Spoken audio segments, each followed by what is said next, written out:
to another episode of the DailyFlip podcast. I'm your host, Alex, and today we're going to be flipping through a story for those of you who are a little skeptical that Donald Trump will actually get his tariff regime knocked down. And of course, we will end today with a little reference. I'll save it towards the end. How about that? With that, let's actually jump into our daily debate. So if you were to go to the Supreme Court and argue that the president doesn't have the authority to unilaterally make tariff policy, what do you think the response would be? Would they go with their man? Would they possibly push back? I think a classical conservative or democratic free market perspective would be that actually they would push back. But I don't know. We live in a different era. And this author, though, they believe that it is not within the president's authority to do this. They actually make a solid argument for the possibility of the justification the Trump administration is using to stand up. I want to know your opinion. Throw it down in the comment section below the like and subscribe button. Now, with that, let's actually get into the article. So, this one comes from Ground News, but the original article is from National Review, and the headline reads, "Trump is down, but not out in the tariff court case." Now, if you were to go back 5 months after Donald Trump said, we're reviewing all these different cases, we're going to bring forward tariffs, and then you skip to April, and they actually pull out all of these tariffs from nowhere. It feels like they bring out that beautiful little chart that apparently was made based on our trade deficits with them rather than the actual policy that these countries are implementing, and you skip forward to now. Would you think that the policy that the Trump presidency was using, which, by the way, falls under IEEPA, if you were to go there and ask yourself, what is it going to look like? Is it going to stand?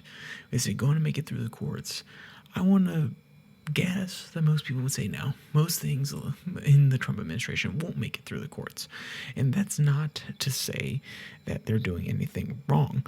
It's to say that they are using executive power when a lot of these decisions should be made in Congress. But that doesn't preclude them, doesn't stop them from doing it. Well, let's actually jump to the original court opinion here that is causing the controversy. And when I say the initial, I do mean in this case the federal court, the circuit court that is reviewing it, which will be the onus because of this decision for the appeal to the Supreme Court. Quote, "The 7-4 decision produced 3 opinions with an unprecedented mix of Republican and Democratic appointee judges.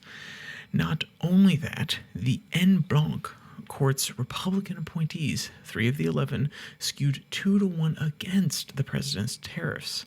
This tracks with earlier unanimous CIT, Court of International Trade, rulings in which 2 Republican appointees of Reagan and Trump himself voted against the tariffs, along with a Democratic appointee of Obama. And for the most significant point, the one that's seemingly buried in much of the commentary, yes, the Trump tariffs lost the case 7-4, but guess what? If you hold my position that the 1977 International Emergency Economic Powers Act, or IEEPA, on which the administration relies, endows the president with no tariff authority, the court ruled against you 7-4.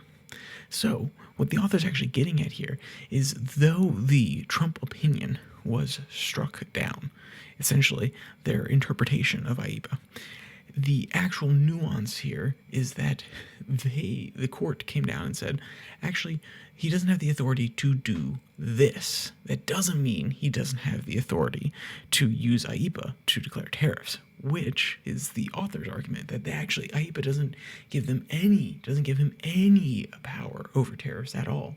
And we'll get into the nuance that is embedded in this because it's absolutely fascinating. If you were to ask any legal scholar all these years ago whether or not this abstract act was to be used as a method to haphazardly throw tariffs on to any of these random countries that we don't necessarily like, they would probably scoff. And though they would say it's possible, they would never expect the president to do it.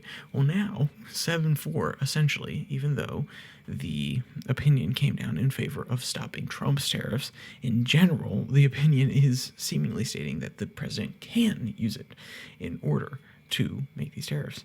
It just shows the slow creep of the executive, of power in general.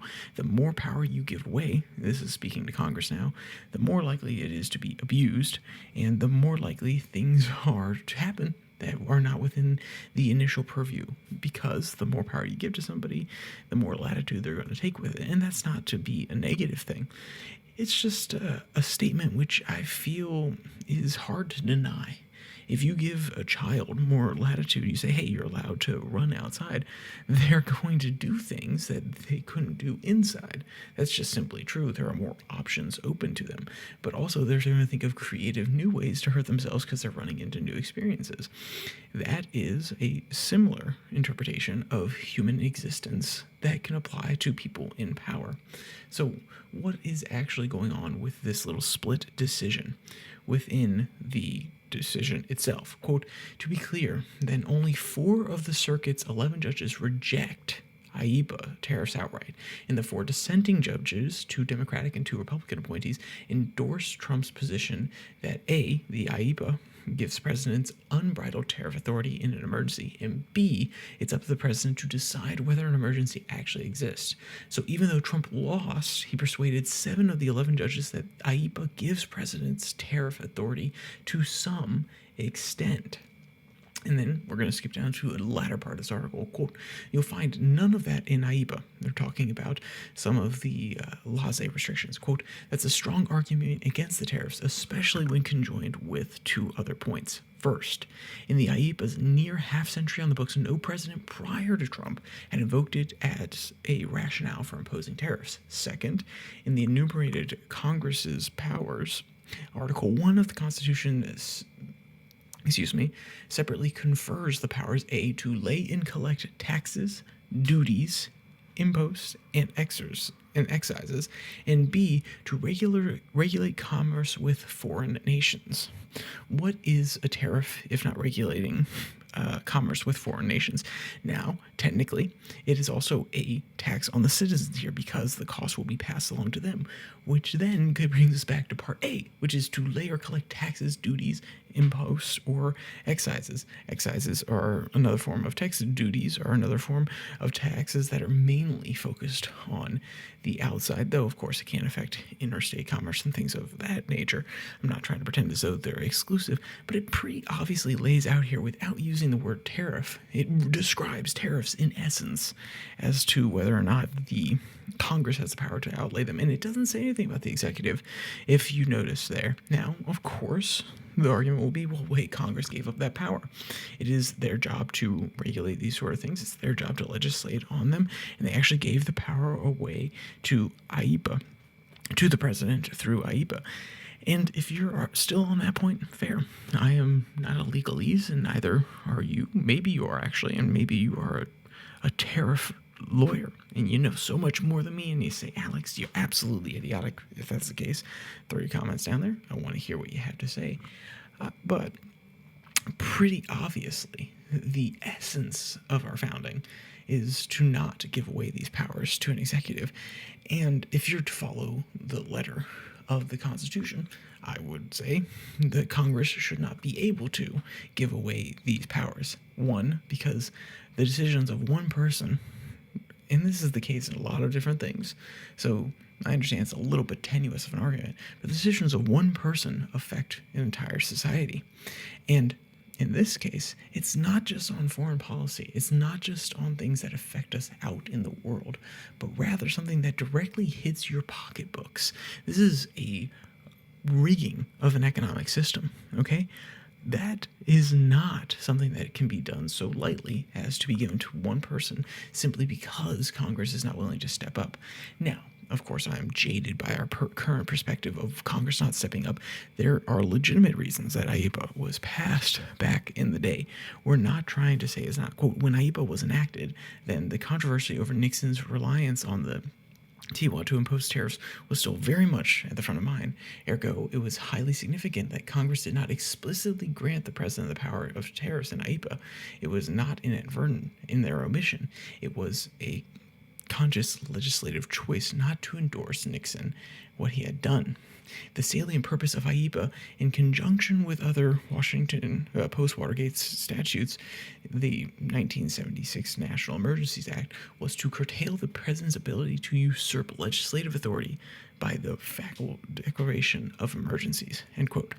So if you notice there, and let's be clear, this is one person's perspective on history, but the point was actually to limit the power rather than to give more power, with some extra understandings of what emergencies are.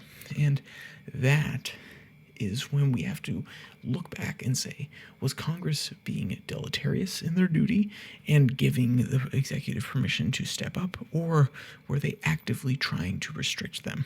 And that context should be extremely important when the Supreme Court takes up this case, on top of the fact that it's already laid out in our Constitution and quite literally outlines it, on top of the practical implications that an executive should not be able to unilaterally declare tariffs. Once again, you know my bias. You've listened to this. If you're listening to this podcast, what it seems to be is we have a few more recurring viewers than new viewers. If you made it this far and you're a new viewer, thank you. Maybe you agree, maybe you disagree, maybe you're riled up. Throw it down there in the comment section. Wow, I've said that like 5 times today. Maybe it's because I want you guys to give me your opinions. And let's be clear, just because I don't respond doesn't mean I don't read all of them.